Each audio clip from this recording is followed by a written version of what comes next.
Hi, this is Helena Hart, and in this video, I wanted to share an incredibly powerful exercise to help you reconnect with yourself and stop abandoning yourself so you can stop being taken for granted in life or in relationships. And it's really about so much more than that. If you've been struggling with something like depression or anxiety or low self-esteem or overthinking or anything like that, this will be so helpful for you. This is something that's really near and dear to my heart right now. For those of you who have been following my channel and my live streams, you know that I've been struggling with major depression, I would say about a month or two ago, and I've been doing so much better. I just wanted to give you guys an update. Thank you so much for all the love and support and your amazing comments and messages and emails. That just means the world to me. And I've really gotten the support I've needed. I started working with a therapist through a company called BetterHelp. I can talk about that a little bit towards the end of this video, but it's just been life-changing for me, really, even just after a few sessions. And I really wanted to share some of what I've been learning with you because I just know this can help people out there. After doing the last live stream on my struggle with depression, my recent struggle with depression, I've just heard from so many women who are going through the same thing. So I know this will be helpful for you if this is something you're struggling with too. And feel free to share this video with anyone who you feel it might benefit. I just feel like this is such an important message that I want every woman or every person in the world to hear. So what I found working with this therapist, he's so brilliant. If anyone is curious about what I've been doing or who I've been working with, feel free to email me, and I got permission from him to share his name and information. He's just so insightful and smart and just holds so much space for me to really process everything that's coming up. And something I learned through working with him is that I had really been abandoning parts of myself. This whole parts of self theory came from someone named Dr. Richard Schwartz. He's the founder of Internal Family Systems. And the idea is that, we all have these little parts of ourselves that are naturally valuable and they have resources and talents that they can lend to us. But what happens usually earlier in childhood and throughout our life, those roles that are necessary to protect us back then, maybe if we had, some kind of family situation like a toxic parent or a caregiver, or we go through some kind of trauma. We've all been through some kind of trauma, even if it's not something that most people would consider to be major. We have these things that happen to us and we want to protect ourselves. We have these parts of us that want to protect us and keep us safe. And what happens is those parts kind of get frozen in time. And they don't know that we're adults now. They still think we're 5 years old or 8 years old or whatever age we were when this part of us got fractured off and created.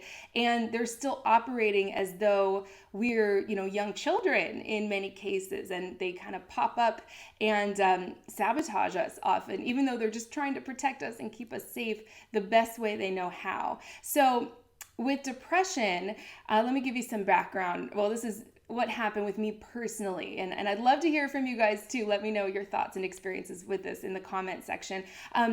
If you want to think of emotion as kind of like coming up through your limbic system into the neural circuitry of our body, right?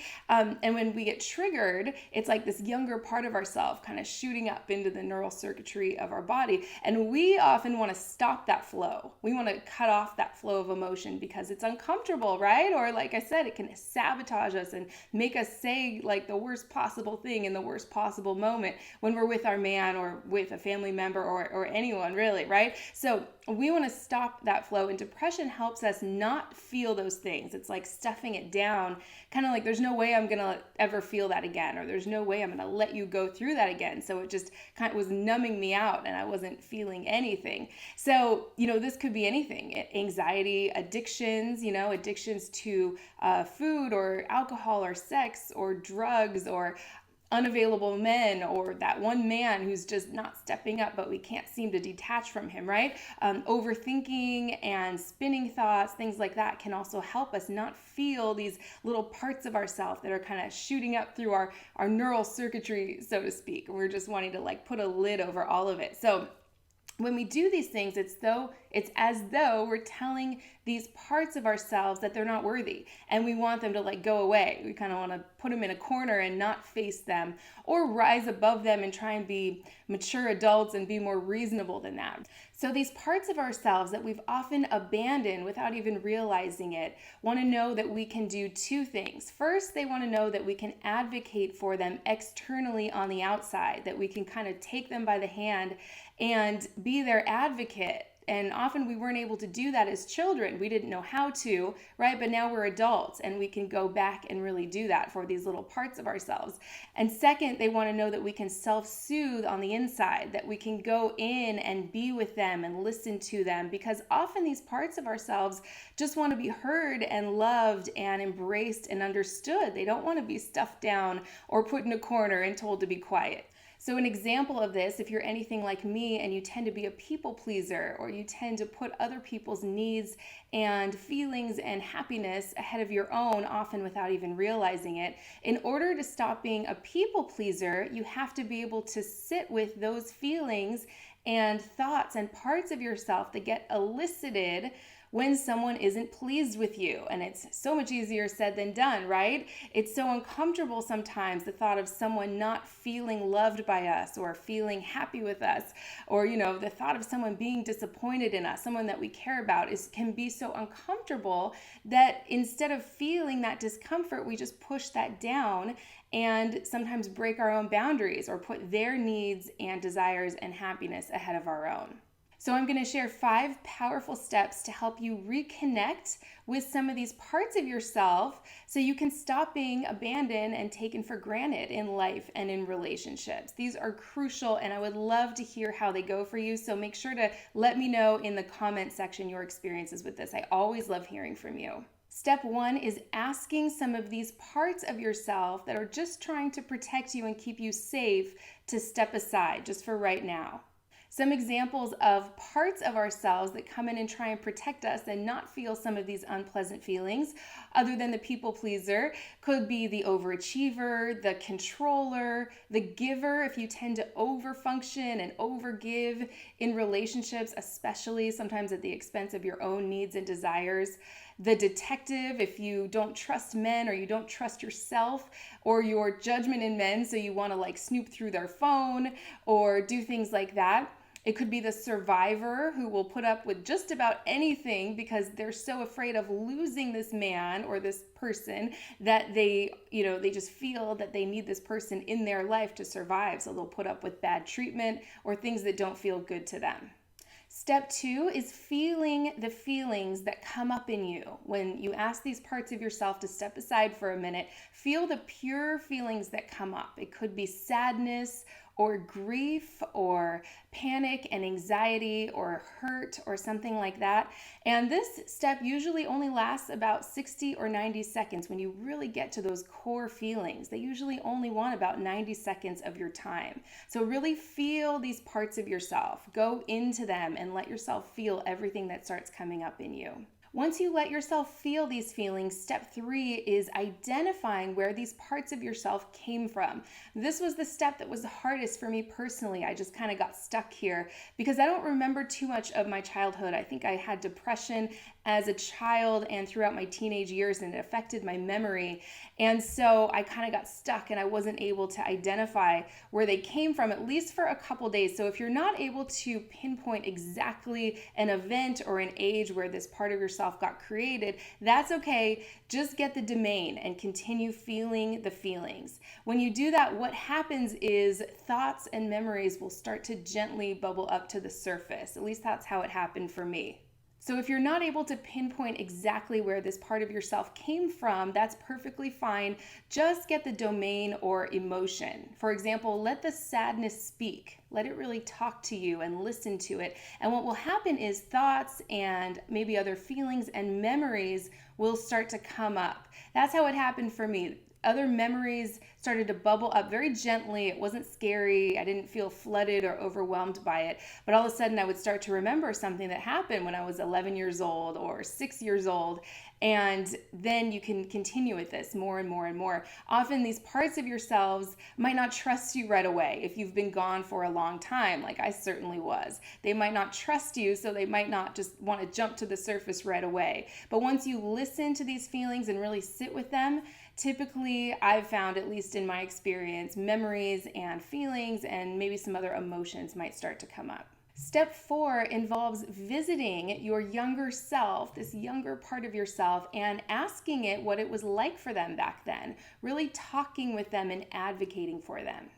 This could look like saying something along the lines of, re-educate me and talk to me about what it was like and how it felt when I was 5 years old or 8 years old. Or saying something like, I'm an adult now and I'm going to protect us both and keep us both safe.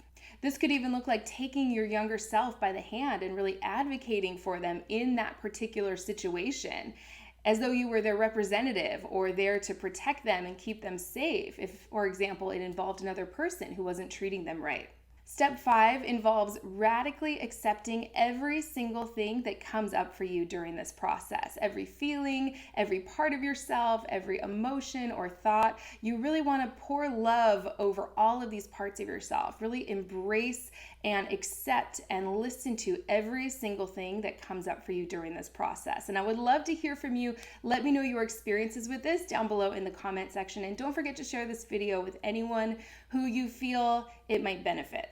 So if you'd like to get some more support for yourself, maybe you're going through a little bit of a depression or anxiety or a transition in your life, maybe some difficult circumstance in a relationship or some other area, I really want to talk to you about BetterHelp, this company that I'm now partnering with to really raise awareness around some of these things. It's really my mission to have every woman in my community and really every person who this message touches to love themselves, love all the parts of themselves, to really look in the mirror and love the person that they are and fully accept themselves. This is just something that's so important to me. As you know, I don't personally offer online counseling services. My background's in psychology, but I'm not a licensed psychologist or therapist.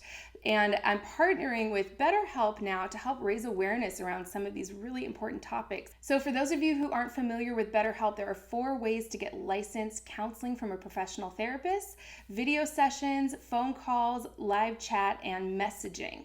You can securely message your counselor in between sessions and they'll respond to you within 24 to 48 hours, which is so valuable. Every counselor is licensed and has over 3,000 hours of experience. They provide counseling for individuals, couples, and even teenagers. I know I hear from a lot of women who are looking for counseling services for their teenage children. You'll be matched with your counselor within 24 hours or less, someone who specializes in your unique situation, and you always have the option to switch counselors if it's not a good fit or if your schedule doesn't match up with theirs. One of the best things about BetterHelp is it's very inexpensive. It's actually a lot less expensive than coaching, to be honest, and financial aid is available for those who qualify. However, it's not a crisis line. So if you're going through a crisis, like a life or death situation or emergency, I'll include a crisis hotline in the description right below this video. If you're interested in learning more about BetterHelp and what they have to offer, I'll include a link to their website in the description right below this video and in the comment section, so feel free to check that out. I hope this was helpful for you. Please let me know your experiences with this. I love you guys, and I will see you in the next video.